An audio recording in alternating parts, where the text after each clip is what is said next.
মূল উপপাদ্য 15 প্রশ্নে লেখা আছে, প্রমাণ করে যে ত্রিভুজের যে কোনো দুই বাহুর সংযোজক রেখাংশ তৃতীয় বাহুর সমান্তরাল এবং দৈর্ঘ্য তার অর্ধেক। প্রশ্ন অনুযায়ী চিত্র অঙ্কন করা হচ্ছে। ত্রিভুজ এবিসি এর যে কোনো দুই বাহু আমরা কি কি ধরলাম, এ বি আর এসি, এটা প্রথম বাহু আর এসিটা হচ্ছে দ্বিতীয় বাহু। যে কোনো দুই বাহুর মধ্যবিন্দু তাহলে ডি আর ই নিয়ে নিলাম।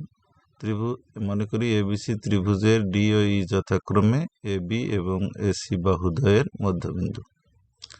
এখানে সংযোজক রেখাংশ লেখা আছে, সেই জন্য আমরা কি করলাম, ডি যোগ করতে পারি, ডি কমা ই যোগ করি।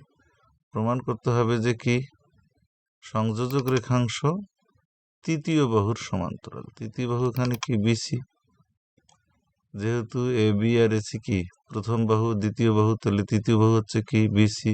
তাহলে প্রমাণ করতে হবে যে ডি সমান্তরাল বিসি, এবং কি ডিটা কার অর্ধেক হবে, ডিটা আবার তৃতীয় বাহুর অর্ধেক, লেখা আছে দৈর্ঘ্যে তার অর্ধেক, তাহলে ডি বিসি এর অর্ধেক, তাহলে লিখতে পারি ডি সমান হাফ বিসি।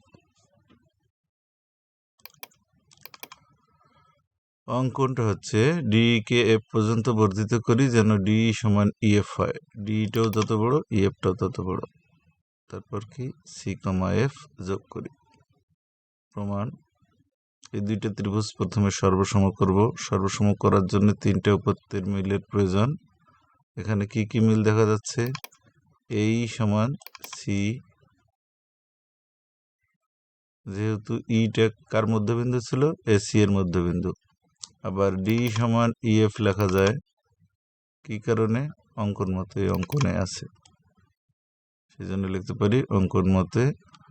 আবার দুই বাহুর ভিতরের কোণ, এটা বলে অন্তর্ভুক্ত কোণ, এইটা বাহু যেহেতু নেওয়া হয়েছে, এইটা বাহু নেওয়া হয়েছে, সেই জন্য এটা অন্তর্ভুক্ত কোণ এ ইডি, অন্তর্ভুক্ত কোণ এ ইডি সমান অন্তর্ভুক্ত কোণ কি লেখা যাবে,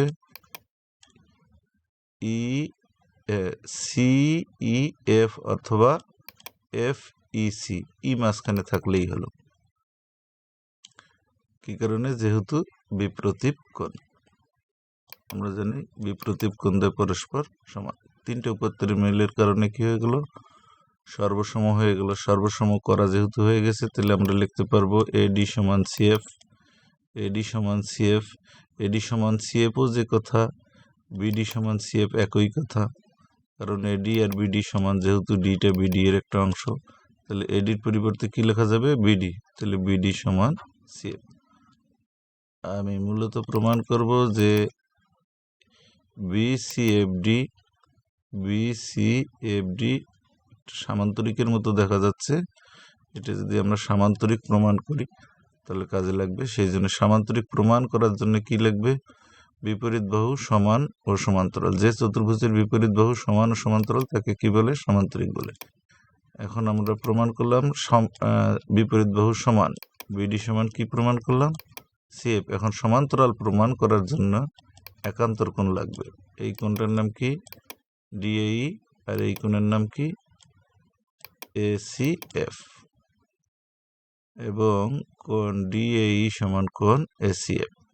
এখন যদি আমরা ছেদক বানাই, তাহলে ইটেক যদি বাদ দেই তাহলে কি হবে, ডিএ ইটেক কি লেখা যাবে, ডিএ ইটেক লেখা যায় ডিএসি, আর ইসিএফটাকে লেখা যাবে কি এসিএফ। কিন্তু এরা কি ধরনের কোণ, কিন্তু এরা একান্তর কোণ, এবং কি তাদের ছেদক, এসি তাদের ছেদক। এখন বর্তমানে কি এসি তাদের ছেদক, সেই জন্য কি হবে, এডি সমান্তরাল সিএফ। এডি সমান্তরাল সিএফ হওয়া যে কথা, বিডি সমান সিএফ ওই একই কথা, বিডি সমান্তরাল সিএফ ওই একই কথাই হবে। কেন, যেহেতু এডি আর বিডি একই সরলরেখা। এখন আমরা বলতে পারবো, কি বলতে পারবো, বিসিএফডি চতুর্ভুজের, প্রথমে আমরা চতুর্ভুজ মনে করি, বিসিএফডি চতুর্ভুজের, যেহেতু বিসিএফডি চতুর্ভুজের একবার সমান প্রমাণ করছি, বিডি সমান সিএফ, আর একবার বিডি সমান্তরাল সিএফ পেলাম। দুইটা লিখলাম, বিডি সমান সিএফ এবং বিডি সমান্তরাল সিএফ, কাজেই বিসিএফডি একটি সামান্তরিক। কাজেই কি হবে? বিসিএফডি একটি সামান্তরিক। সামান্তরিকের বিপরীত বাহু সমান ও সমান্তরাল, সেই জন্য বলা যাবে, কি বলা যাবে? ডিএফ সমান্তরাল বিসি। তাহলে ডিএফ সমান্তরাল বিসি লেখা যাবে। হ্যাঁ, ডিএফ সমান্তরাল বিসি এবং ডিএফ সমান্তরাল সমান বিসি, একবার সমান্তরাল লেখা যাবে, একবার সমান লেখা যাবে। যেহেতু প্রমাণে আমাদের আগে সমান্তরাল আছে, তাই সমান্তরাল আগে লিখলাম। ডিএফ সমান্তরাল বিসি যে কথায়, ডি সমান্তরাল বিসি একই কথা। কারণ যেহেতু ডিই এবং ইএফ একই সরলরেখা, সেই জন্য আমরা লিখতে পারবো ডিই সমান্তরাল বিসি, যা প্রমাণে আমাদের আছে।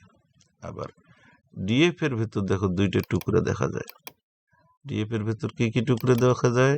ডিই আর একটা হচ্ছে কি ইএফ।